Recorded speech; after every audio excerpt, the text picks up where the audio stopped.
PD. Rahangdale कनिष्ठ महाविद्यालयाने उत्कृष्ट निकालाची परंपरा यावर्षीही कायम राखली आहे।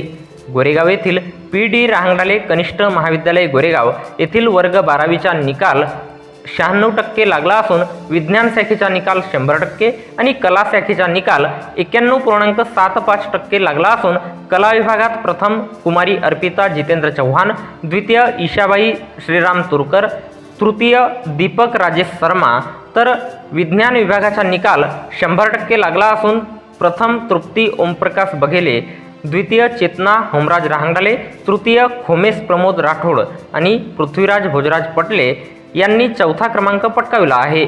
सर्व उत्तीर्ण विद्यार्थ्यांचे अभिनंदन। संस्थेचे सचिव ॲडव्होकेट टी.बी. कटरे, अध्यक्ष डॉक्टर टी.पी. येडे, संचालक यू.टी. बिसेन, प्राचार्य सी.डी. मोरघडे, पर्यवेक्षक ए.एच. कटरे आणि सर्व शिक्षक शिक्षकेतर कर्मचारी वर्ग यांनी केले आहे।